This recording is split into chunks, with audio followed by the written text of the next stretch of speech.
வணக்கம் வந்தனம் மக்களே, இது தமிழச்சு குரல், உங்களில் ஒரு குரல். இந்த காணொலியில் நீங்கள் பார்க்க போகிறது அன்பே ஆருயிரே ஃபேமிலி ஸ்டோரி. வாங்க காணொலிக்குள்ளே போகலாமா?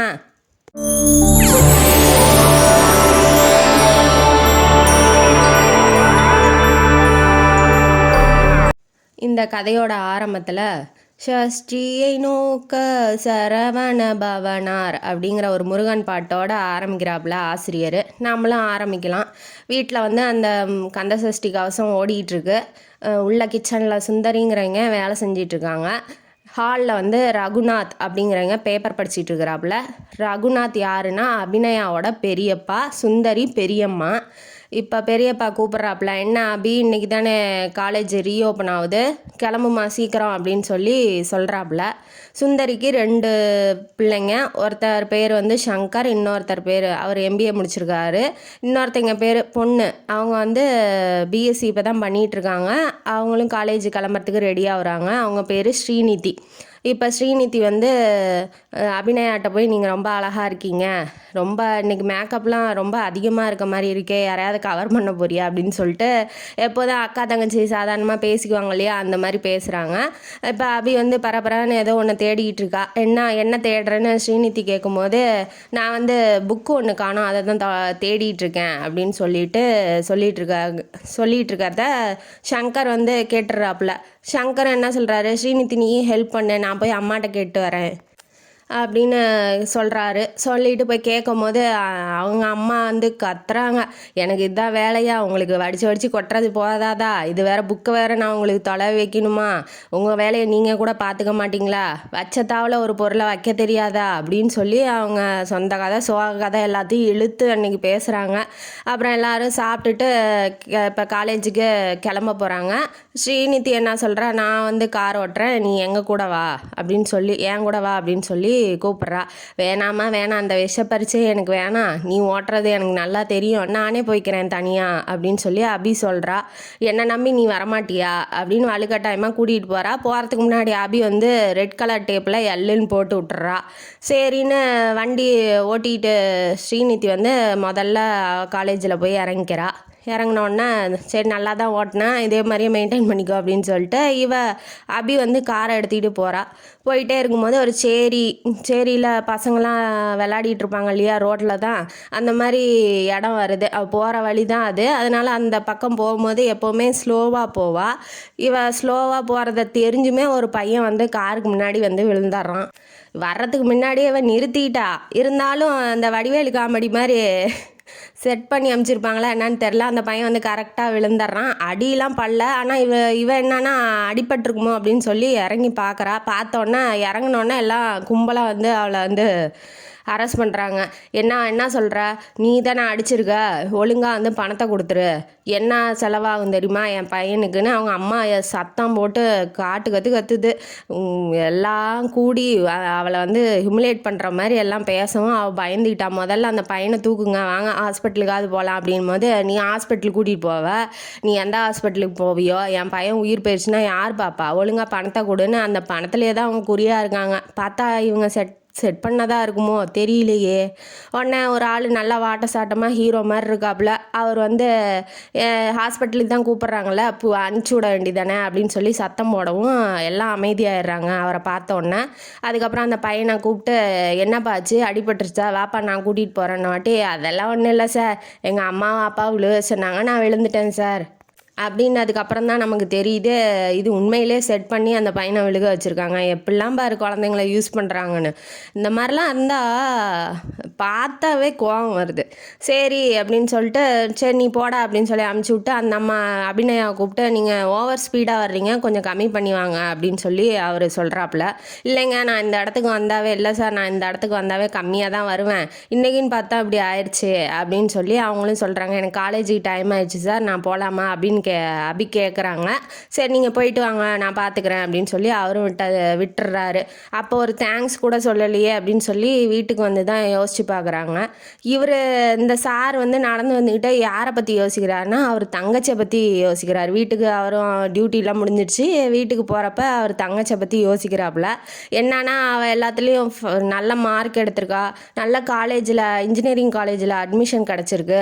ஆனால் அவள் வந்து இன்ஜினியரிங் காலேஜ் போக மாட்டேன், நான் வந்து ஆர்ட்ஸுக்கு தான் போவேன் அப்படின்னு சொல்லி அடம்பிடிக்கிறா.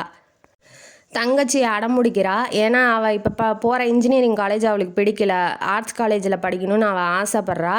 ஆனால் இருந்தாலும் இவ்வளோ மார்க் எடுத்திருக்கா, அந்த காலேஜில் அவளுக்கு சீட்டு கிடைக்கிறதே பெருசு, இருந்தாலும் அங்கே ஆர்ட்ஸ் காலேஜ் பார்க்கணுமா அப்படின்னு சொல்லி யோசிக்கிறாப்புல. வீட்டுக்கு வந்தோன்னே அண்ணனை பார்த்து தங்கச்சி கேட்குறா, என்னன்னா டியூட்டிலாம் எப்படி முடிஞ்சிச்சு, நல்லா இருந்துச்சு அன்றைக்கி அப்படின்னாட்டி, நீ என்ன காலேஜ் போன மாதிரியே இல்லை, ஃப்ரெஷ்ஷாக இருக்க, அப்படியே ட்ரெஸ் எல்லாம் ஒன்றுமே அழுக்காகாமல் வச்சுக்கிட்டு இருக்க அப்படின்னாட்டி, நீங்கள் மட்டும் என்ன சும்மா போயிட்டு வர மாதிரி தான் வரீங்க, நீங்களும் உங்கள் ட்ரெஸ்ஸு டிப்டாப்பாக தானே வச்சுருக்கீங்க, ஏன் இன்றைக்கி எதுவும் போலீஸ் ஸ்டேஷனில் ரவுடியெல்லாம் துரத்தலையா, இல்லை போய் எந்த கேஸையும் பிடிக்கலையா அப்படின்னு சொல்லி கேட்கும்போது, இதெல்லாம் போய் வெளியில் சொல்லிகிட்டு இருக்காது, அப்புறம் நான் பெஞ்சை தேய்ச்சிட்டாரன்னு எல்லாம் நினச்சிக்குவாங்க அப்படின்னு சொல்லும் போது தான் நமக்கு தெரியுது ஜீவானந்த், அவர் பேர் ஜீவானந்த், அவர் வந்து போலீஸ் ஆஃபீஸரு. வினயா வந்து தங்கச்சி, அவள் வந்து காலேஜ் படிச்சுக்கிட்டு இருக்கா. இந்த வினயா படிக்கிற காலேஜில் தான் நம்ம அபியும் படிச்சுக்கிட்டு இருக்கா. இப்போ எல்லாம் ஹீரோ ஃபேமிலியை வந்து இன்ட்ரடியூஸ் பண்ணுறாரு ஆசிரியர். அவங்க வீட்டில் யாருன்னா அம்மா பேர் வந்து மீனாட்சி, அப்பா சண்முகம், அண்ணன் வந்து தேவானந்த், இவங்க ஜீவானந்த், அண்ணன் தேவானந்த், தங்கச்சி 2 தங்கச்சி வித்யா, வினயா. வித்யாவுக்கு வந்து மேரேஜ் ஆயிடுச்சு, வினயா தான் இங்கே இவரோட தங்கி படிச்சிகிட்டு இருக்கா. இப்போ வீட்டுக்கு போகிறாங்க 2 பேரும். வாரம் ஆனால் சண்டே ஆனால் வீட்டுக்கு போயிட்டு அட்டனன்ஸ் ஃபேமிலிக்கிட்ட அட்டனன்ஸ் போட்டு வர்றது அவங்க வழக்கம். ஒரு 10 மினிட்ஸ் 15 மினிட்ஸ் தூரம்தான் அவங்க இருக்கிறது. அதனால் வில்லேஜுக்கு போய் அவங்க அம்மா அப்பாவெல்லாம் பார்த்துட்டு என்னம்மா எப்படி இருக்கா அப்படின்னு சொல்லி கேட்குறது வழக்கம். அவங்க அப்பா எப்படின்னா, பையன் எங்கேயும் போகக்கூடாது, தன்னோட தோட்ட வேலையே பார்த்துட்டு தன்னோடையே இருக்கணும், ஏன்னா அவங்களே 100-150 பேர்த்துக்கு வேலை கொடுக்குறாங்க. பையன் போய் ஏன் கஷ்டப்படணும், அவன் போய் ஏன் ஒருத்தட்ட கை கட்டி வேலை செய்யணும், நம்ம வேலையை பார்த்தாலே போதும். தேவானந்த் மாதிரியே இவரையும் இருக்கணும்னு எதிர்பார்க்குறாரு. ஆனால் இவர் எப்படின்னா ஒரு அடம் பிடிச்சா வந்து அது கண்டிப்பாக வந்து செஞ்சே ஆவார் நம்ம ஜீவானந்த், அந்த ஹீரோ அவர். இப்போ தேவானந்தும் என்ன சொல்கிறாரு, அதே தான் சொல்கிறாரு, ஏன் போய் தேவெல்லாம் போய் கஷ்டப்படுற, எனக்கும் ஒரு ஹெல்ப்பாக இருக்கும்ல, நீ இங்கே இருக்க வேண்டியதானே அப்படின்னு சொல்கிறாப்புல.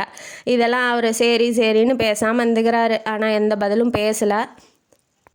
அண்ணனுக்கு கல்யாணம் ஆயிடுச்சு. அண்ணி பேர் வந்து நிவேதா. அவங்க வந்து அவங்களோட அண்ணன் கல்யாணத்துக்கு வெளியூருக்கு போயிட்டாங்க. அதனால் அண்ணி வீட்டில் இல்லை. நீயும் ஒரு கல்யாணம் பண்ணிக்கூடா அப்படின்னு சொல்லி அவங்கள்ட்ட கேட்குறாரு தம்பிக்கிட்ட. வினய் அண்ணா சொல்கிறா, ஏன் நீ ஃப்ரீடத்தை இழந்த மாதிரி அவரும் இழக்கணுமா, அவர் கொஞ்ச நேரம் ஜாலியாக இருந்துட்டு போகிறாரு, ஏன் உனக்கு கஷ்டமாக இருக்கா அப்படின்னாட்டி, உனக்கு தான் முதல்ல கல்யாணம் பண்ணணும், நீ தான் காலேஜுக்கு போகிறேன்னு அடம்பிடிச்சிட்ட, அடுத்தது உனக்கு தான் கல்யாணம் பண்ணி வைக்க போகிறேன் அப்படின்னு சொல்லி அவரும் கிண்டல் பண்ணுறாரு. எப்போதும் ஃபேமிலிக்குள்ளே பேசிக்குவாங்க இல்லையா, அந்த மாதிரி பேசிகிட்டு இருக்காங்க. இப்போ பேசி முடிச்சுட்டு இவங்க வந்துட்டாங்க, வீட்டுக்கு வந்துட்டாங்க. இப்போ ஹீரோயினி ஃபேமிலியில் என்ன நடக்குதுன்னா, வீட்டுக்கு வந்த அபிக்கிட்ட வந்து ஸ்ரீ கேட்குறா, வா சினிமாவுக்கு போகலாமா அப்படின்னு சொல்லி கேட்குறா. அதுக்கு வந்து சங்கர் சொல்கிறான், சரி போகலாம், ரெடி ஆகுங்க, நான் கூட்டிகிட்டு போகிறேன் அப்படின்னு சொல்லி சொல்கிறாப்புல. ஸ்ரீ வந்து கிளம்பி உள்ளே போய் கிளம்புறதுக்கு போயிட்டா. அபி வந்து அங்கேயே உக்காந்துட்டா. ஏன்னா நான் இப்படியே வரேன், எனக்கு எதுக்கு மேக்கப்பில் நான் போடல, நான் வாங்க இப்படியே நான் ரெடி தான் அப்படின்னு சொல்லி சொல்கிறாப்புல. சொன்னோடனே அந்த பேப்பர் டேபிள் மேலே பேப்பர் இருந்துச்சு இல்லையா, அந்த பேப்பரை எடுத்து வச்சு புரட்டிக்கிட்டு இருக்கிறா வர வரைக்கும், ஸ்ரீ வர வரைக்கும். அதில் என்ன இருக்குது, நம்ம ஹீரோ ஜீவாவை பற்றி பெருமையெல்லாம் பேசி ஒரு கட்டுரை மாதிரி இருக்குது. கூலிப்பட தலைவனை வந்து பிடிச்சிட்ட மாதிரியும், அவர் நேர்மையானவர், உண்மையானவர், அந்த மாதிரி எழுதியிருக்கிறதுனால, இவர் தானே காலையில் வந்து நம்ம ஆக்சிடெண்ட் ஆகும்போது ஹெல்ப் பண்ணார், அப்போ அவருக்கு ஒரு தேங்க்ஸ் கூட சொல்லலையே அப்படின்னு சொல்லி நினைக்கிறா. அவளுக்கு சின்ன வயசுலேருந்தே போலீஸு இதெல்லாம் பிடிக்காது. இருந்தாலும் இவனை பார்த்து, ஜீவாவை பார்த்தது, அவன் நமக்கு ஹெல்ப் பண்ணது, அதெல்லாம் பார்த்து அவளுக்கு கொஞ்சம் பிடிச்சிருக்கு. இப்போ வந்து ஸ்ரீ வந்து அவங்க அம்மாட்ட சொல்லலான்னு உள்ளே போகிறா. சரி நம்மளும் போய் சொல்லிட்டு வந்துடலாம், இல்லைன்னா அதுக்கு வேறு ஏதாவது நினச்சிக்குவாங்களேன்னு அபியும் போய் சொல்கிறதுக்கு போகிறா. ஸ்ரீ சொல்லிட்டு வந்ததுக்கப்புறம் அபி போகும்போது சண்டை இழுக்கிறாங்க. யார், அந்த சுந்தரி. பெரியம்மா இருக்காங்க இல்லையா, அவங்க வந்து இழுக்கிறாங்க. நீ ஒரு வேலையும் செய்கிறதில்ல, இப்படியே சாப்பிட்டு சாப்பிட்டு உன்னை எப்படா கல்யாணம் பண்ணி கொடுப்போன்னு எங்களுக்கு இருக்குது அப்படின்னு வெறுப்பை அள்ளி கொட்டுறாங்க. அதுக்கு அபி என்ன சொல்கிறா, நான் என்ன தப்பு பண்ணேன், ஏதாவது தப்பு பண்ணியிருந்தா சொல்லுங்கள், நான் அது என்ன திருத்திக்கிறேன். அபிநயா ரொம்ப சாப்பிட்டு ரொம்ப அன்பான கூட, யார் பார்த்தாலும் அவளை திட்டணுன்னு கூட நினைக்க மாட்டாங்க. இருந்தாலும் இந்த பெரியம்மாவுக்கு இவளை பிடிக்கல. சரி, இப்போ அவங்க என்ன சொல்கிறாங்க, ஆமாம் உன்னை எப்போ பார்த்தாலும் நல்லா பார்த்துக்கணுன்னு உங்கள் பெரியப்பா வந்து என் உயிரை எடுக்கிறாரு, அதனாலேயே உன்னை பார்த்தாவே எனக்கு வெறுப்பாக இருக்குது, நீ எப்படா கல்யாணம் பண்ணிட்டு போய் தொலைவ அப்படின்னு இருக்குது அப்படிங்கிற மாதிரி பேசுகிறாங்க. சரி பெரியம்மா எப்போதும் அப்படி தான் அப்படின்னு சொல்லிட்டு இவளும் அழுகையெல்லாம் கண்ட்ரோல் பண்ணிட்டு வந்துடுறா. காலேஜில் வந்து வினயாவும் அபிநயாவும் பேசிக்கிறாங்க. ரொம்ப சீனியர் நல்லா பேசினாங்கன்னு சொன்னா இல்லையா, அது வந்து நம்ம அபிநயா தான். அபிநயாவும் வினயாவும் ரொம்ப ஃப்ரெண்ட்ஸ் மாதிரி பேசிகிட்டு இருக்காங்க. நீ என்ன அக்கான்னு கூப்பிடாத, அபினே கூப்பிடுன்னு அவளும் சொல்கிறா. சரி அபி அப்படின்னு சொல்லி வினயாவும் பேச ஆரம்பிக்கிறா. நீங்கள் தான் ஃபஸ்ட்டுன்னு என் ஃப்ரெண்ட்ஸ் எல்லாம் சொல்கிறாங்க, எல்லாத்துலேயும் படிப்பில் எக்ஸ்ட்ரா கரிக்குலர் ஆக்டிவிட்டீஸ் எல்லாத்துலேயும் நீங்கள் தான் ஃபஸ்ட்டாமே அப்படின்னு சொல்லி சொல்கிறாங்க. நீங்கள் ரொம்ப, அதுவும் இல்லாமல் நீங்கள் ரொம்ப அழகாகவும் இருக்கீங்க, அது உங்களுக்கு சூட்டும் ஆகுது அப்படின்னு சொல்லி அவள் ரொம்ப கொஞ்சம் பெருமைப்படுத்தி பேசுகிறா. அதை கேட்டால் அபி என்ன சொல்கிறா, இல்லை அதெல்லாம் ஒன்றும் இல்லை, நீ கொஞ்சம் டார்க்காக கலர் ட்ரெஸ் போடு, அதுதான் உனக்கு சூட் ஆகும் அப்படின்னு சொல்லி அவங்க கொஞ்சம் சஜஷன் சொல்லும் போது, சரி நீங்கள் நம்ம 2 பேரும் ஒரு நாளைக்கு ஷாப்பிங் போகலாம், இந்த சண்டே போகலாமா அப்படின்னு சொல்லி கேட்கும்போது, அப்போ சரி போகலாம் அப்படின்னு சொல்லி சொல்கிறா. அடுத்தது அபி வீட்டில் வந்து ஃபைல் அவங்க பெரியப்பா எடுத்துகிட்டு வர, ஏதோ ஒரு ஃபைல் எடுத்துகிட்டு வர சொல்கிறாப்புல, அது ஃபேக்ட்ரிக்கு எடுத்துகிட்டு போ, காரில் எடுத்துகிட்டு போ அப்படின்னு சொல்லி ஒரு வேலை வைக்கிறாப்புல. அந்த வேலையை செஞ்சு முடிச்சுட்டு அவள் வந்து உட்காந்துட்டு இருக்கும்போது அவங்க அந்த வேலைக்காரம்மா ஒருத்தங்க இருப்பாங்க, அவங்க பேர் பர்வதம். அவங்க வந்து டிஃபன் வைக்கவா, சாப்பாடு வைக்கவா அப்படின்னு சொல்லி கேட்குறாங்க. சரி வைங்க அப்படின்னு சொல்லும்போது அவங்க கொஞ்சம் தலை சுற்றுற மாதிரி கீழே விழுக போனாங்க.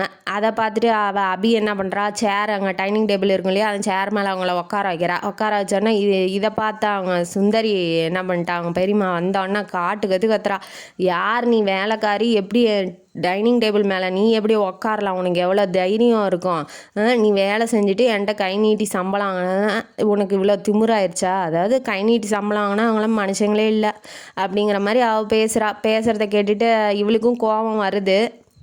நான் தான் உட்கார வச்சேன், அவங்க மயக்கம் போடுற மாதிரி இழுக வந்தாங்க, அதனால் நான் தான் உட்கார வச்சேன் அப்படின்னு சொல்லி சொல்கிறா. ஆமாம் நீ ஒரு தண்டசோறு, அந்த தண்டசோத்துக்கு நீ வந்து சப்போர்ட் பண்ண வரியா அப்படின்னு சொல்லி திரும்பவும் ஹர்ட் பண்ணுற மாதிரியே பேசுகிறாங்க. இவளுக்கு எவ்வளோ தூரம் தான் பொறுப்பா, கொஞ்சம் மனசு கஷ்டமாக இருக்குது. அவங்க அம்மா ஃபோட்டோ முன்னாடி போய் நின்றுட்டு ஃபீல் பண்ணுறா, ஏன் அப்படி இந்த குடும்பத்தில் வந்து என்னை தள்ளி விட்டு நீ நிம்மதியாக போயிட்டா அப்படிங்கிற மாதிரி ஃபீல் பண்ணிவிட்டு இப்போ வந்து ஃபோன் கால் வருது வினயாவோடது. ஷாப்பிங் போகலாமாக்கா அபி அப்படின்னு சொல்லி கேட்குறா. சரி வா போகலாம், இங்கே இருக்கிறதுக்கு அங்கேயாவது போய் தொலையலாம் அப்படின்னு சொல்லிட்டு இவள் கிளம்ப ஆரம்பிச்சிட்டா. கிளம்பி இவளும் போகிறா. அவனும் இத்தனைக்கும் அபி வந்து பணக்காரி, அவங்களுக்கு சொத்து நிறையா விட்டுட்டு தான் அவங்க அம்மா அப்பா போயிருக்காங்க. இப்போ அப்படி இருந்துமே இப்படிலாம் பாருங்கள் எப்படி பேசுகிறாங்க பெரியம்மான்னு, இப்படிலாம் இருக்காங்க இந்த காலத்தில். இப்போ 2 பேரும் ஷாப்பிங்கு போயிட்டாங்களா, ஷாப்பிங்கு போயிட்டு காரை பார்க் பண்ணிவிட்டு இப்போ கடைக்குள்ளே போகும்போது அபி என்னங்கிறா, கொஞ்சம் வேகமாக வா, தலையை குனிஞ்சே வா, முகம் தெரியாத மாதிரி அப்படின்னு சொல்லி கடைக்குள்ளே கூட்டிகிட்டு போயிட்டா. இவளுக்கு என்னன்னா, ஏன் இப்படிலாம் வர சொல்கிறீங்க அப்படின்னு வாட்டி, ஒரு 3 மாதமாக ஒரு பையன் வந்து துரத்திக்கிட்டு பின்னாடியே வந்து டார்ச்சர் பண்ணிகிட்டு இருக்கான், அவன்கிட்ட வந்து எப்படா தப்பிக்கணும்னு வந்து அவன் நின்றுட்டுருக்காங்க, அவன் தான் கிண்டல் பண்ண ரெடியாக இருக்கான் அப்படின்னு சொல்லி சொல்கிறாப்புல. சொன்னோன்னே ஏன் நீங்கள் ஏன் பயப்படுறீங்க, ஏன் அவங்க அம்மா அப்பாட்ட சொல்ல மாட்டிங்களா அப்படின்னு சொல்லி கேட்குறா. அதெல்லாம் எதுக்கு, வீட்டில் போய் தெரிஞ்சால் அது ஒரு பிரச்சனையாகும், அதனால் நான் எதுவும் சொல்லலை. இவன் என்ன நினைக்கிறான்னா, ஏற்கனவே அங்கே கழுவி ஊற்றுறாங்க, இதையும் போய் சொன்னானா வச்சுக்கோங்க, நீ எங்கேயும் போக வேணாம், வீட்டிலேயே கடை, நீ எவனையாவது பார்த்து கல்யாணம் பண்ணி வச்சிட்டா என்ன பண்ணுறது. அதனால் அவள் மனசுக்குள்ளே நினச்சிக்கிறா, அதெல்லாம் வெளியில் சொல்லலை.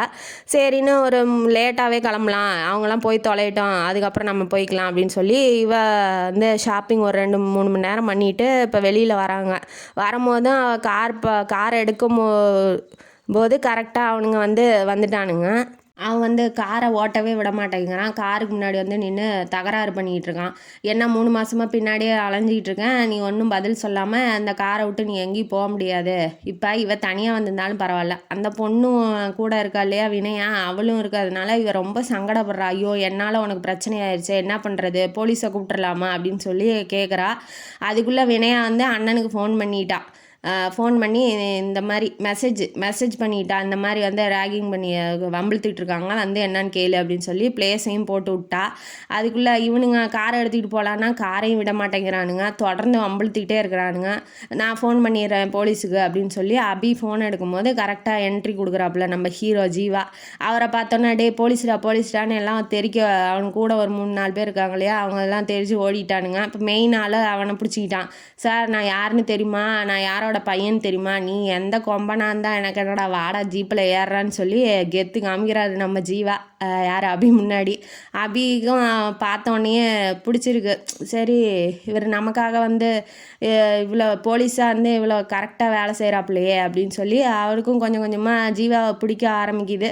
உடனே வீட்டுக்கு போயிட்டா. என்னால் தானே இவ்வளோ கஷ்டம் வினோ, சாரி அப்படின்னு சொல்லும் போது, சரி அதெல்லாம் ஒன்றும் இல்லைக்கா, அதை பற்றிலாம் ஒன்றும் இல்லை, அக்கான்னு கூப்பிடக்கூடாதுன்ட்டால, அதனால் அபி அதெல்லாம் ஒன்றும் இல்லை, பரவாயில்ல அபி நான் போயிட்டு வரேன் அப்படின்னு சொல்லி அவளும் வீட்டுக்கு போயிட்டா. அப்புறம் சண்டே ஆகுது. சண்டே வந்தோடனே இப்போ வந்து வினு என்ன சொல்கிறா, நான் கெஸ்ட்டு ஒருத்தங்களை கூப்பிட்ருக்கேன் அப்படின்னு சொல்லி சொல்கிறா. சொன்னோன்னே நீ உனக்கு சமைக்கவே தெரியாது, டீயும் போட தெரியாது, காஃபியும் போட தெரியாது, அவங்களுக்கு என்ன கொடுக்க போகிற அப்படின்னு சொல்லி அவர் கேட்குறாரு. உடனே வந்துட்டு என்னை கிண்டல் பண்ணாதீங்க நான் போங்கண்ணா அப்படின்னு சொல்லி, யார் அந்த கெஸ்ட்டுங்கும் போது என் சீனியர் அபி தான் வராங்க அப்படின்னு சொல்லி சொல்கிறா. சொன்னோன்னே நீங்கள் மீட் பண்ணலையா அப்படின்னு சொல்லி கேட்குறா. கேட்டோன்னே இல்லை எனக்கு வேலை இருக்குது நான் போகிறேன் அண்ணா, எனக்காக ஒரு நிமிஷம் வெயிட் பண்ணுங்களேன் அப்படின்னு சொல்லி அவள் சொன்னோன்னே அவன் வெயிட் பண்ணுறான். உள்ளே ஃபோன் கால் அடிக்குது, அதை எடுக்க போயிட்டாப்புல. அதுக்குள்ளே அபி வந்துட்டாங்க. அபி வந்தோடனே கதவை தட்டுறாங்க. தட்டுனு உள்ளே வந்தவொடனே பெரிய நாய் ஒன்று வேற கடிக்கிறதுக்கு வருது. ஐயோ புடின்னு சொல்லி அபி பயந்துக்கிட்டு வினு பின்னாடி ஒளிகிறாங்க. அந்த வினு சொன்னோன்னே அந்த நாய் போய் கம்முன்னு உக்காந்துக்குது.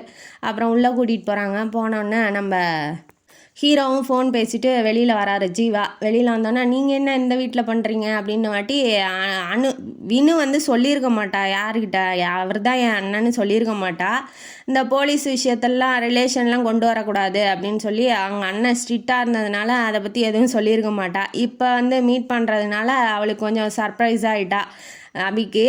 அதனால் நீங்கள் எப்படி இப்போ இங்கே அப்படின்னா, அப்புறம் என் தங்கச்சி நானும் இங்கே தான் இருக்கோம் அப்படின்னு அந்த கதையெல்லாம் சொல்கிறாப்புல. சொன்னோன்னே இப்போ அந்த பசங்களாம் வந்து மிரட்டுறது வம்பளுக்கிறது இல்லையா அப்படின்னு சொல்லி கேட்குறாரு. அதெல்லாம் ஒன்றும் இல்லை அப்படின்னு சொல்லி, நான் 2 வாட்டி நீங்கள் எனக்கு ஹெல்ப் பண்ணியிருக்கீங்க, அதனால் நான் உங்களுக்கு தேங்க்ஸே சொல்ல மறந்துட்டேன், தேங்க்யூ ஸோ மச் அப்படின்னு சொல்லி அவள் பேச ஆரம்பிக்கிறா. சரி அதனால் என்ன பரவாயில்ல இருக்கட்டும், உனக்கு எந்த பிரச்சனையும் இல்லை, நீ வா போ நான் அப்படின்னு ஒரு உரிமையோடு பேசுறதுனால அவளுக்கு வந்து என்னன்னா நம்மளை பிடிச்சிருக்க மாட்டேங்குது, கொஞ்சம் உரிமை எடுத்து பேசுகிறாப்புல அப்படின்னு சொல்லி அவன் நினைக்கிறா. பட் ஆனால் இவன் என்ன நினைக்கிறான் அப்படின்னு எனக்கு தெரியல. சரி நான் டீ போட்டு எடுத்துகிட்டு வரேன் அப்படின்னாடு, நீ டீயே காஃபி மாதிரி போடுவேன், காஃபியே டீ மாதிரி போடுவேன், எது என்னன்னு நாங்கள் குடிக்கிறது அப்படின்னு சொல்லி கிண்டல் பண்ணுறாரு தங்கச்ச. அவளும் அண்ணா அப்படின்னு சொல்லி மறைக்கிறா. சும்மா விளாட்டுக்கு அதெல்லாம் பண்ணுவாங்க இல்லையா.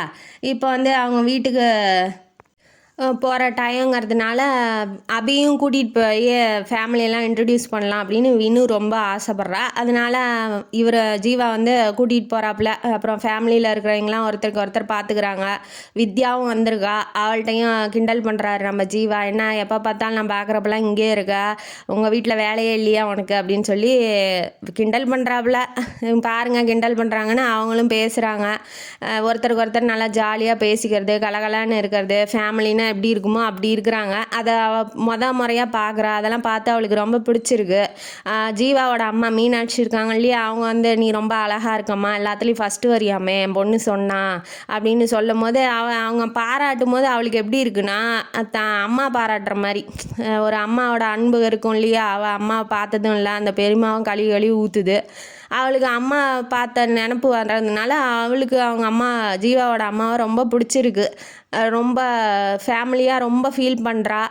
அதனாலேயே அந்த ஜீவாவுக்கு பிடிச்சி லவ் பண்ணலாம் அப்படிங்கிற ஒரு எண்ணம் வந்து அவளுக்கு ரொம்ப தாட்ஸ் நிறையா வருது. இப்போ ஸ்ரீநிதிக்கு பர்த்டே வந்துடுச்சு. இப்போ அவங்க வீட்டுக்கு போயிட்டாங்க. ஸ்ரீநிதிக்கு பர்த்டே. அந்த பர்த்டேக்காக கோயிலுக்கு கிளம்பலாம் அப்படின்னு சொல்லி இவங்க கோயிலுக்கு கிளம்பி வராங்க. யார் பெரியப்பா, ஸ்ரீநிதி, அபி 3 பேரும் கோயிலுக்கு கிளம்பி வராங்க. கோயிலில் வந்து ஒரு அம்மா வந்து பிச்சை எடுக்க விட்டுட்டுருக்கு தன்னோட பிள்ளைய. பார்த்தோன்னே அவளுக்கு அபிக்கு வந்து பிடிக்கவே இல்லை. இவளுக்கு ஆல்ரெடி அம்மா இல்லையேங்கிற வருத்தம். ஒரு அம்மாவாக இருந்தும் ஏன் இப்படி இந்த குழந்தைங்கள்லாம் பிச்சை எடுக்க விடுதுங்க அப்படி எனக்குமே ரியலாகவே எனக்கு அப்படிலாம் தோணும். இந்த விற்க வைக்கிறது, அப்புறம் பெரியவங்கள்லாம் போய் பிச்சை கேட்டால் போட மாட்டாங்க, குழந்தைங்கள்லாம் இருந்தால் பிச்சை கேட்டால் போடுவாங்க அப்படின்னு சொல்லி ஒவ்வொருத்தங்க நிஜமாலுமே இப்போ நான்லாம் நிறையா இடத்துல பார்த்துருக்கேன். நிஜமாலுமே போய் பிச்சை எடுக்க விடுவாங்க பார்த்தீங்களா. நான்லாம் போய் கூப்பிட்டு 2-3 வாட்டி சொல்லி, ஏம்மா நீ தான் பிச்சை எடுக்கிறேன்னா அந்த குழந்தைங்க ஏம்மா எடுக்க விட்ற அப்படிங்கிற மாதிரி லெவலுக்குலாம் நான் போய் சொல்லியிருக்கேன் 2-3 பேர்த்துக்கிட்ட. அதுங்கெல்லாம் அதெல்லாம் பெரிய கேராகவே எடுத்துக்காதுங்க. இந்த மாதிரி இருந்தால் எனக்குமே பிடிக்காது. நீங்கள் யார்ட்டையாவது போய் சொல்லியிருக்கீங்களா? கமெண்ட் பாக்ஸில் கமெண்ட் பண்ணுங்கள். அவளுக்கும் அது பார்த்தோன்னே பிடிக்கலன்னொன்னே பர்ஸ்லேருந்து பணத்தை எடுத்து இந்தா வச்சு தொலை, இனிமேட்டு அந்த குழந்தைய பிச்சை எடுக்க விடாத, நீ போய் பிச்சை எடுக்கிறதுனா எடு அப்படின்னு சொல்லி அவள் சொல்கிறா. அதை ஜீவாந்து தூரத்துலேருந்து பார்த்துட்றாங்க. பார்த்தோன்னே இவ அவர் பார்த்ததை இவளும் பார்த்துட்றா. உடனே போய் பேச ஆரம்பிக்கிறா. என்ன இன்னைக்கு கோயில் பக்கம் அப்படின்ன வாட்டி வினு சொல்கிறா, இன்றைக்கி அண்ணாவோட பர்த்டே. ஓ உங்களுக்கும் பர்த்டேவா அப்படின்னு சொல்லி அபி கேட்குறா. அப்போ உங்கள் பர்த்டேவா அப்படின்ன வாட்டி இல்லை என் தங்கச்சி வினு ஸ்ரீயோட பர்த்டே, ஸ்ரீநித்தியா அவள் பேர், ஸ்ரீநிதியோட பர்த்டே, அதனால் நாங்கள் கோயிலுக்கு வந்தோம் பெரியப்பாவோட அப்படின்னு சொல்லி சொல்கிறா. சேலையில் கோயிலுக்கு வர்றதுனால சாரியில் இருக்கா நம்ம அபி. சாரியில் இருக்கும்போது சூப்பராக இருக்கா. அதை வேற ஜீவா நோட்டீஸ் பண்ணுறாப்புல, அப்படியே கண்களில் பார்த்துக்கிட்டே இருக்கிறாரு. ஆனால் அதை எதுவும் வெளிக்காட்டிக்க மாட்டேங்கிறாரு. ஏன்னா அவர் போலீஸ் ஆஃபீஸர்லேயே ஸ்ட்ரிக்டாக இருக்காப்புல. அவளும் ஒரு லவ்வோட நிறைஞ்ச கண்ணோட தான் பார்க்குறா ஜீவாவை. அது அவனுக்கு புரியுதா என்னன்னு ஒரு அளவும் எனக்கு தெரியல. இப்போ பெரியப்பா பேசிகிட்டு இருக்கிறாரு. அவர் போலீஸ் ஆஃபீஸர் ஜீவாட்ட பேசிகிட்டு இருக்கிறாப்புல. ஸ்ரீநிதியும் வினுக்கிட்ட என்ன இந்த பக்கம் வாட்டி இந்த கதையெல்லாம் பேசிக்கிட்டு இப்போ இவங்க கோயிலுக்குள்ளே சாமி கும்பிட போகிறாங்க. வினு அண்ணாக்கிட்ட சொல்கிறா, பாரு அபி சூப்பராக இருக்காங்கல்ல சாரியில், இன்ன வரைக்கும் மாடர்ன் ட்ரெஸ்ஸில் இருந்திருக்கா, இப்போ இன்றைக்கி தான் சாரி கட்டியிருக்காங்கிறதுனால அப்படி சொல்கிறா வினு. அதுக்கு அவரும் ரசிக்கிறாரு தான். ரசிச்சுட்டு தலைவர் என்னங்கிறாரு, உன் ஃப்ரெண்ட் இல்லை நீ அப்படி தான் சொல்லுவ அப்படிங்கிற மாதிரி கிண்டல் பண்ணுறாரு. அதையும் அவன் நோட்டீஸ் பண்ணிக்கிறா. தெரியல பின்னாடி லவ் பண்ணுறாங்களா என்னன்னு தெரியலையே. சரி அடுத்த சீனுக்கு வருவோம். அடுத்த சண்டே வருது. அப்போ எப்போதும் போல் இவங்க பண்ண வீட்டுக்கு கிளம்பி போயிட்டு வந்துட்டுருக்காங்க அண்ணனும் தங்கச்சியும். இந்த பக்கம் நம்ம அபி ப்ராஜெக்ட்டு தேவையான விஷயத்தெல்லாம் பண்ணி பொருள்லாம் வாங்கிட்டு ஷாப்பிங் பண்ணிட்டு வீட்டுக்கு கிளம்பி வந்துக்கிட்டு இருக்கும் போது ஒரு லேடி காரை மறைக்கிறாங்க. கொஞ்சம் ஹெல்ப் பண்ணுங்கள், அங்கே ஒரு பிரசவ வழியில் ப்ரெக்னென்ட் லேடி துடிச்சிக்கிட்டு இருக்காங்க, கொஞ்சம் வாங்கலே ஹாஸ்பிட்டலுக்கு கூட்டிகிட்டு போயிடலாம் அப்படின்னு சொல்கிறா. கொஞ்சம் தூரம் தான், ஒரு 10 வீடு தள்ளின ஒன்று தான் அப்படின்னு சொன்னோன்னே இவளும் கார் எடுத்துக்கிட்டு போகிறா போயிட்டே இருக்கா. போயிட்டே இருக்கும்போது தான் நோட்டீஸ் பண்ணுறா, சுற்றி அந்த வீடுலாம் தென்னந்தோப்பாக இருக்குன்னு. இவளுக்கு என்னன்னா கொஞ்சம் தூரம் வந்ததுக்கப்புறம் தான் இவளே ரெகக்னைஸ் பண்ணுறா. ஐயோ எங்கள் வீடே இல்லையே, இவையே இப்படி சொல்லிட்டு போகிறான்னு சட்டுன்னு இந்த பொம்பளை என்ன பண்ணா, கையை காமிச்சு நிறுத்தின பொம்பளை ஓடிட்டா. காரை நிறுத்தின ஒன்றா இறங்கி இவன் என்ன பண்ணுறான், 4-5 பேர் சுற்று போட்டானுங்க அந்த காரை. இவளுக்கு பயம் எடுக்குது. ஐயோ இவளை நம்பி நம்ம மாட்டிக்கிட்டோமோ அப்படின்னு சொல்லி நினைக்கிறா. உடனே ஜீவாவோட ஃபோன் இருக்கு இல்லையா, அதுக்கு மெசேஜ் தட்டி விட்டு ஃபோனை வச்சுட்டு இவள் பயத்துலேயே இருக்கா. என்ன ஹீரோ காப்பாற்றுவாரா இல்லையா என்னன்னு தெரிலையே. இப்போ காரை திறந்து அவளை தள்ளி விட்டு காரை ஒருத்தன் ஓட்டிக்கிட்டு இருக்கான், அந்த ரவுடியில் ஓட்டிக்கிட்டு இருக்கான். இங்கே என்ன ஆகுதுன்னா மெசேஜ் வருது. தங்கச்சி தான் எடுத்து பார்க்குறா. பார்த்தோன்னா ஐயோ அண்ணா அபியோட மெசேஜ்னா என்னமோ மெசேஜ் ஒன்றும் புரியாத மாதிரி வந்திருக்கு. அவள் வேகமாக டைப் பண்ணியிருக்கா பயத்தில். அது என்னான்னு தெரில. பிளேஸ் மட்டும் குறிப்பிட்டு சொல்லியிருக்கா. தெரிஞ்ச இடத்துல தானே கை காட்டி நிறுத்தினா. அப்போ அந்த இடத்த அனுப்பிச்சிருக்காளாட்டங்குது. அந்த இடத்த மட்டும் அனுப்பிச்சி விட்டுட்டு கொஞ்ச நேரம் புரிஞ்சுக்கிட்டு ஏதோ ஆபத்தில் இருக்காங்க. ஃபோன் அடித்தும் ஃபோன் எடுக்கலை. சரி வா அங்கேயே போய் பார்த்துடலாம். இந்த பக்கம் காரு ட்ரைவ் பண்ணிகிட்டு இருந்தேன் அபியை இந்த பக்கம் தள்ளி விட்டுட்டு வேற ஒருத்தன் ட்ரைவ் பண்ண ஆரம்பிக்கிறான். கை காலெலாம் கட்டி வாயெல்லாம் கட்டி போட்டாங்க. தேவையில்லாமல் எங்கெங்கேயோ டச் பண்ணிக்கிட்டு கெட்ட வார்த்தையில் பேசிகிட்டு இருக்கானுங்க. இவளுக்கு வேற என்ன பயம்னா, ஐயோ இப்படி மாட்டிக்கிட்டோமே, நம்மளை காப்பாற்றுவாங்களா என்ன, இல்லை வேற யாரோ மெசேஜ் அனுப்பிச்சிருக்காங்க. இப்போ தான் நிறையா விளம்பரம்லாம் வருதில்ல மெசேஜில், அதனால் அதை பார்க்காம விட்டுட்டாரோ என்னவோ ஏதோன்னு இவ பயத்தில் உயிரே இவளுக்கு போகுது. ஒரு பண்ண வீட்டுக்கு போகுது, ஆள் நடமாட்டமே இல்லை. அங்கே உள் ரூமில் சேரில் கட்டி போட்டாங்க. இவளை கட்டி போட்டு இவனுங்க எங்கேயோ வேலை சரக்கு வாங்கிட்டு வரலாம் வாங்கடா போகலாம் அப்படின்னு சொல்லி சரக்கு வாங்கிறதுக்காக போயிட்டானுங்க. கதவை தட்டுறானுங்க. இவளுக்கு என்னன்னா போயிட்டு கொஞ்ச நேரம் ஒரு 5 நிமிஷம் இருக்கும். அப்போ கதவை தட்டுற சவுண்ட் வருது. இவளுக்கு என்னன்னா அதுக்குள்ளேயே போயிட்டு வந்துட்டானுங்க. ஐயோ நம்ம எப்படி காப்பாற்றிக்கிறது, நம்மளை என்ன பண்ணுறது அப்படின்னு யோசிச்சுட்டு இருக்கா. இது கதவை படார்னு திறந்துட்டு வரும்போது தான் அவளுக்கு கொஞ்சம் நிம்மதியாக இருக்குது. அது யாருன்னா நம்ம ஹீரோ ஜீவா வந்துட்டாப்புல. வந்துட்டு கட்டெல்லாம் அவுத்து விட்டுட்டு கரெக்ட் டைமுக்கு வந்து அவளை காப்பாற்றிட்டாங்க. எழுந்து நடக்க வச்சு கூட்டிகிட்டு போகும்போது அவளால் நடக்க முடியல. கொஞ்சம் பயத்தில் இருந்தா இல்லையா, மயக்கம் வர மாதிரி ஆனோன்னா சாய போகும்போது நம்ம ஹீரோ தாங்கி பிடிச்சிக்கிறாப்புல. பிடிச்சிக்கிட்டோன்னே 2 பேரும் கொஞ்சம் பார்த்துக்கிட்டோன்னே கொஞ்சம் நினைவு வந்துருச்சு. வந்தோடனே காரில் ஏற்றிட்டு அவரை கொண்டு வந்தார் இல்லையா காரு, அதில் ஏற்றிக்கிட்டு போகும்போது சொல்கிறாரு, உங்கள் கார் பஞ்சர் ஆயிடுச்சு, அதனால் இப்போலாம் அந்த காரில் போக முடியாது, வாங்க அவங்களே ட்ராப் பண்ணிவிட்டு நான் போகிறேன் அப்படின்னு சொன்னாட்டி தங்கச்சி முதல்ல போய் வீட்டில் விட்டுட்டு தாப்பா போட்டுக்கோ, நான் வர்ற வரைக்கும் வெளியில் வரக்கூடாது அப்படின்னு சொல்கிறாப்புல. சொன்னோன்னே இவரை இப்போ ஜீவாவும் நம்ம அபியும் தனியாக காரில் வராங்க. வந்தோடனே நல்ல டயத்தில் நீங்கள் வந்தீங்க, இல்லைன்னா நான் அவ்வளோதான், எனக்கு என்ன நடந்திருக்கும்னே தெரியாது அப்படின்னு சொல்கிறா. யார்? நம்ம அபி சொல்கிறா. ஜீவா என்ன சொல்கிறாரு, ஆமாம் சினிமாவெலாம் எப்போதுமே போலீஸ்லாம் லாஸ்ட்டாக தானே வந்து அரெஸ்ட் பண்ணுறதுக்கு தானே வருவாங்க, மற்ற வேலையெல்லாம் ஹீரோவே முடிச்சிருப்பாரு அப்படின்னு சொல்லும் போது, என்ன அப்படி சொல்கிறீங்க, போலீஸை பற்றிலாம் நிறையா பெருமை ரொம்ப நல்லா எடுத்திருக்க படம்லாம் இருக்குது, நீங்கள் பார்த்தது இல்லையா அப்படின்னு சொல்லி கேட்கும்போது, அப்போ படம் எடுத்ததுனால தான் போலீஸ் பெருமையாக இருக்காங்க, ரொம்ப நல்லா இருக்காங்கன்னு சொல்கிறியா நீ அப்படின்னு சொல்லும் போது, ஆனால் அப்படி சொல்ல வரலையே அப்படின்னு சொல்லி கான்வர்சேஷன் ஆரம்பிக்கிறாங்க. இப்போ வந்து அவள் என்ன சொல்கிறா, வினு உங்களை பற்றி சொல்கிறதெல்லாம் உண்மையா அப்படின்னு சொல்லி கேட்குறா. எதை பற்றின்னு கேட்கும்போது, இப்படி உங்களுக்கு கால்ஸ்லாம் வருதாமே, த்ரெட்டனிங் கால்ஸ்லாம் வருது, நீங்கள் கொஞ்சம் ஜாக்கிரதையாக இருக்கக்கூடாதா அப்படின்னு சொல்லி கேட்குறா. அதுக்கு நான் போய் அவங்க காலில் விழுக முடியும், அதெல்லாம் சகஜம்பா, அரசியலில் இருந்தால் 4 பேர்த்துக்கிட்ட செருப்படி வாங்கி தான் ஆகணும், போலீஸாக இருந்தால் 4 த்ரெட்டனிங் கால் வரதான் செய்யும், இதெல்லாம் அரசியலில் சகஜமப்பா அப்படின்னு சொல்லி நம்ம ஹீரோ சொல்கிறாப்புல. சொன்னோன்னே வினுக்கு பயமாக இருக்கா இல்லை உனக்கு பயமாக இருக்கா அப்படின்னு சொல்லி கேட்குறாப்புல. கேட்டோன்னே இப்போ எனக்கு பயமாக இருக்குன்னு நான் சொன்னோன்னே நீங்கள் சந்தோஷப்படுவீங்களா அப்படின்னு சொல்லி அவள் கேட்குறா. அதாவது மறைமுகமாக பேசுகிறாங்க.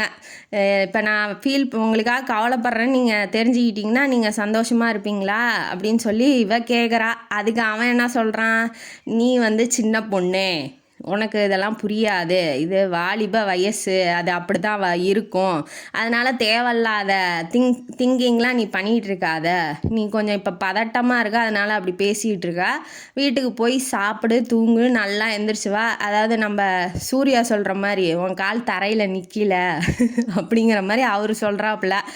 அவர் சொன்னோன்னே, இப்போ நீங்கள் சொல்கிறதெல்லாம் உண்மைதானா, நான் சின்ன பொண்ணுங்கிறதுனால என்னை வந்து ரிஜெக்ட் பண்ணுறீங்களா, எனக்கும் 21 வயசாகிடுச்சு, எனக்கும் நல்லது கெட்டதெல்லாம் தெரியும், நீங்கள் ஏன் அப்படி சொல்கிறீங்க அப்படின்னு சொல்லி அவள் கொஞ்சம் கோச்சிக்கிறா. உடனே ஜீவா வந்துட்டு, நான் அப்படி சொல்ல வரல, என் லைஃப்பில் வந்து எனக்கு இந்த ஜாப் ரொம்ப முக்கியம், நான் வந்து ரீச் பண்ண வேண்டிய கோல்லாம் இன்னும் கொஞ்சம் நிறையா இருக்குது, அதுக்கெல்லாம் டைம் ஆகும், இப்போ நான் வந்து மேரேஜை பற்றிலாம் யோசிக்க முடியாது, அதனால நீ உன்னோட தாட்ஸ் எல்லாம் மாற்றிக்கோ அப்படின்னு சொல்கிறாரு. அவளுக்கு அப்படியே சுக்கு நூறாக கோட்டையெல்லாம் அவ்வளோதான், கும்பாபிஷேகம்லாம் முடிஞ்சிருச்சு, ஒன்றும் நடக்கலை, தரமட்டமாக ஆயிடுச்சு. அவள் மனசு உடஞ்சி போயிட்டா, ரொம்ப ஃபீலிங் ஆகிட்டா. வீட்டில் போய் விட்டோடனே இவங்களும் வீட்டுக்கு போயிடுறாங்க, அவங்களும் வீட்டுக்கு போயிடுறாரு. ரொம்ப கஷ்டப்படுறா, மறக்க முடியல ஜீவாவை, ரொம்ப ஃபீல் பண்ணிகிட்டே வீட்டில் ஒரு அனாதை மாதிரி திரிஞ்சுக்கிட்டு ஆல்ரெடி அனாதை மாதிரி தான் இருக்கா, யாரும் பேசுகிறதுக்கு ஆள் இல்லை. இப்போ இவரும் இப்படி சொல்லிட்டாரா, விரும்பினதெல்லாம் கிடைக்கல, ஒன்றும் இல்லை, நம்ம எதுவுமே விரும்பவே கூடாதாட்டங்குது, நம்மளை கவலைப்படுறதுக்குன்னே அந்த கடவுள் படைச்சிட்டானாட்டங்குதுன்னு ரொம்ப விரக்தியோட உச்சத்துக்கே போயிட்டா. அபிக்கு என்னன்னா, ஒரு பெண்ணாக இருந்துக்கிட்டு நம்மளே போய் லவ்வை சொன்னதுனால அவர் நம்மளை கேவலமாக நினச்சிட்டாரோ அப்படிங்கிற ஒரு கில்ட்டும் இருக்குது. இப்போ 1 மாதம் கழித்து 2 பேரும் வந்து மீட் பண்ணிக்கல. 1 மாதத்துக்கு அப்புறம் வினுக்கிட்ட தான் பேசுகிறா. ஏன் அபி முன்ன மாதிரி பேச மாட்டேங்கிற, பேச நானே வர்றதுனால உனக்கு போர் அடிச்சிருச்சா, இல்லை நான் ஏதாவது தப்பாக பேசிட்டேனா அப்படின்னு கேட்குறா. அபிக்கு என்னன்னா, இவள்கிட்ட பேசினா இவங்க அண்ணன் புராணத்தையே பாடுவா, ஆல்ரெடி அவன் வேணான்ட்டானா, அந்த ஃபீலிங்லேயே அவள் இருக்கிறா.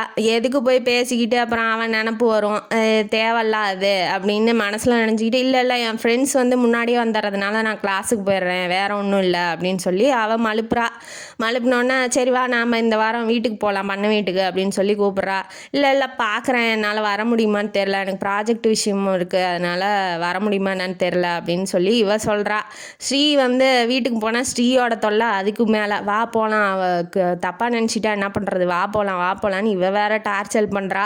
சரி போகலான்ட்டு இவங்க 2 பேரும் கிளம்பி பண்ண வீட்டுக்கு போகிறாங்க. இப்போ 1 மந்த்து கேப் ஆயிடுச்சு. இப்போ என்ன நடக்குதுன்னு தெரில, ஜீவா என்ன சொல்ல போகிறான்னு தெரியல.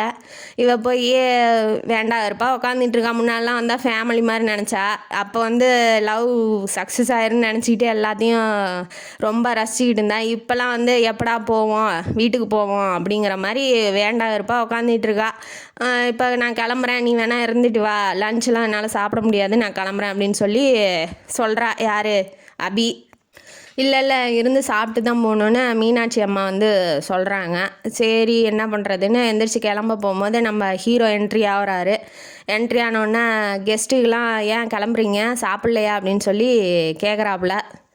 ஜீவா கேட்டோடனே நம்ம அபிக்கு வந்து என்னன்னா, ஆமாம் இங்கே இந்த என்ன மட்டும் வாழுது, என்ன யூஸ் இருக்குது, நான் இங்கேருந்து நான் கிளம்புறேன் அப்படின்ன வாட்டி, இல்லை இல்லை இருந்து சாப்பிட்டு தான் போகணுன்னு ரொம்ப வலுக்கட்டாயம் பண்ணோன்னே சரி இருக்கலாம் அப்படின்னு சொல்கிறாப்புல. ஜீவாவுக்கும் பிடிச்சிருக்க மாதிரி தான் தெரியுது, என்னன்னு பார்க்கலாம்.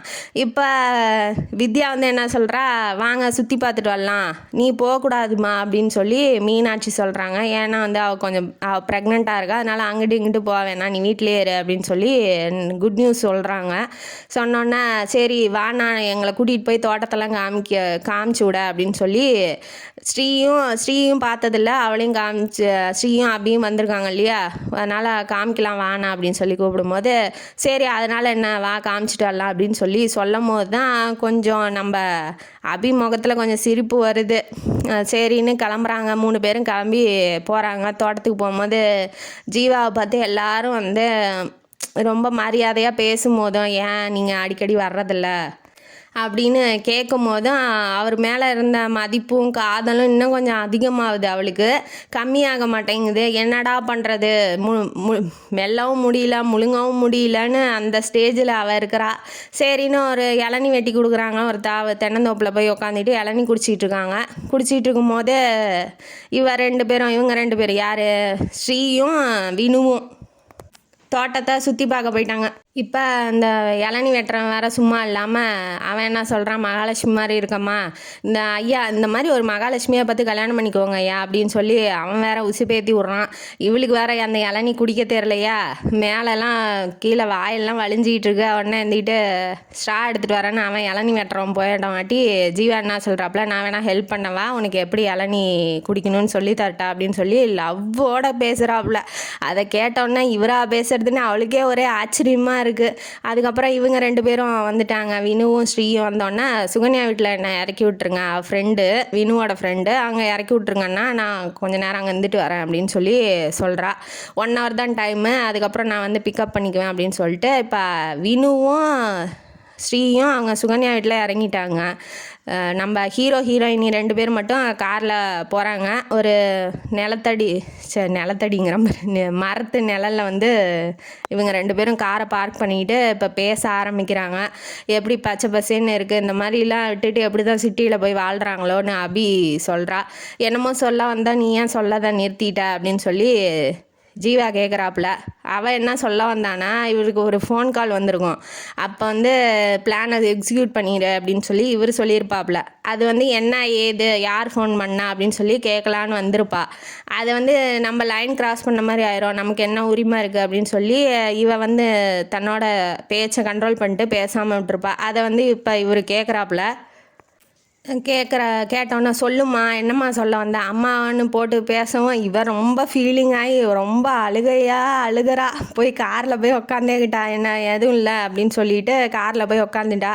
இவருக்கும் ஃபீலிங் ஆயிடுச்சு. சரி போதும் இனிமேட்டும் மறைக்க வேணாம் அப்படின்னு சொல்லி இவரும் போய் ஹக் பண்ணி, ஆமாம் நான் பண்ணுறது தான் தப்பு, நான் பண்ணது தான் தப்பு, நீ சொல்லும் போதே நான் அக்செப்ட் பண்ணியிருக்கணும்.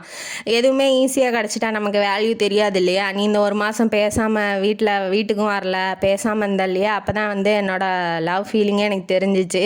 அதுக்கப்புறம் வினு எப்போ பார்த்தாலும் உன்னை பற்றியே பேசிகிட்டு இருக்கப்பா இல்லையா, உன்னை மறக்கலான்னு தான் நினப்பேன், ஆனால் என்னால் முடியல அப்படின்னு சொல்லி அவரும் தன்னோட ஃபீலிங்கை வந்து வெளிப்படுத்தி விட்டார். இப்போ ஜீவாவும் அபியும் லவ் பண்ணுறதா ஒத்துக்கிட்டு நீ இனிமேட்டு கவலைப்படாத, நான் பார்த்துக்கிறேன், இனிமேட்டு நீ இனிமேட்டு அழுகவே கூடாது அப்படின்னு சொல்லி ஜீவா வந்து ஹக் பண்ணி கிஸ் பண்ணுறாங்க.